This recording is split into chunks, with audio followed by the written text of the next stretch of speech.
Hey guys, I've been trying my baking hat on lately.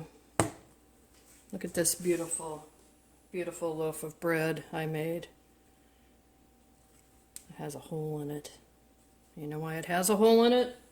Because I can't bake bread to save my frickin' life. So I have one of these, which I got over the summer for free at an estate sale because they didn't know how to work the machine. And I found a manual and it works great.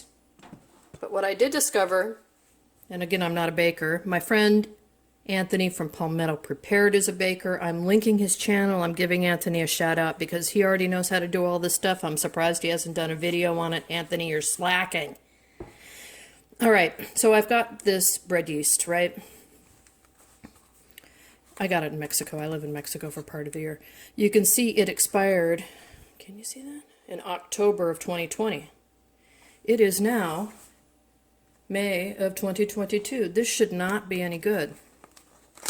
Right? So how can I tell if it's any good?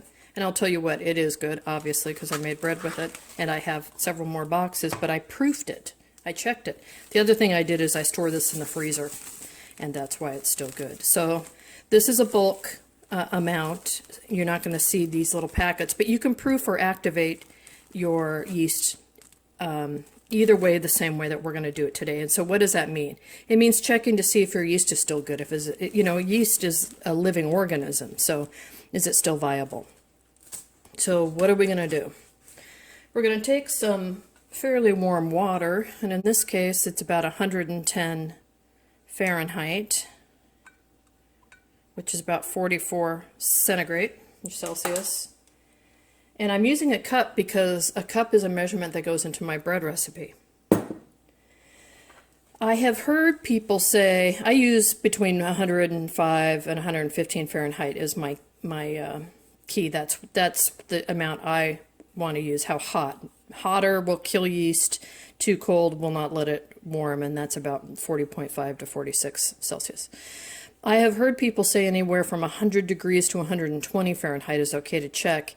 I don't know, that's getting into zones I'm not comfortable with, so I'll defer to somebody who knows more about this than me, like Anthony, which is 37 to 48 centigrade. I've also seen some people add sugar or honey. Some people don't add sugar or honey. They just put the yeast, according to the recipe, into the water and check it. So if I was just going to proof it and not use this in a recipe, I would just use a quarter cup, but since my recipe calls for more than a full cup, I'm using a full cup. Okay, so what do? So you get your water, you measure it to make sure it's warm enough. I like to add a little bit of honey. There's honey in my favorite recipe. This is honey from the bees that we had here on the farm. My sister got me this holder. Isn't it cute? Super cool. It's made out of beeswax. Alright, so I'm going to put in I don't know, half teaspoon of honey or so. Since it's not called for, it's not necessary. I'm not putting in that much, but why not? And then my recipe actually calls for a few teaspoons of yeast, but since this might be bad and I don't want to waste that honey, I'm just going to try 1 teaspoon. Into the water.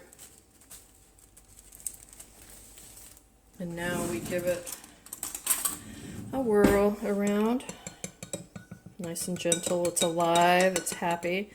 And so now we're going to let this sit for about 10 minutes, 15 minutes. If I'm not seeing foamage, if that yeast doesn't start eating that honey and activating in the 10 or 15 or maybe 20 minutes, then I know it's bad. So let's come back in 5, 4, 3, 2, 1. Alright guys, it's only been about 4 minutes. See how this looks like the top of a cappuccino? I don't know if you can, actually I'm going to tilt you back a little bit so you can see. See how it's all foamy like that? It really does look like a cappuccino, doesn't it? So this yeast is going crazy. It is definitely good. So we have proofed it, or what they call activated it, and now you can just go ahead and directly use it in your recipe. Again, if you're using one of those little packets, just use, test out the amount that you're going to use in your recipe. So if it says a half a cup of water and a quarter tablespoon of sugar, go ahead and do that, and then add in the yeast packet. So just follow the recipe. If you have no recipe to follow, this is an easy one. A cup of water, a teaspoon of sugar, and tablespoon, or a teaspoon of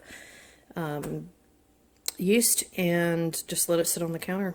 At room temperature, it needs to be at least 60 degrees or so, 65, 70. And yeah, this may take up to 15 minutes. So remember, there's a lot of water when we put sugar in. Well, the water amount doesn't really matter for it happening fast, but we put the sugar in there, and we put a significant amount of yeast in there. So that's why it happens so quickly. But now I'm going to get the old bread man ramped up and make another bread with holes in it.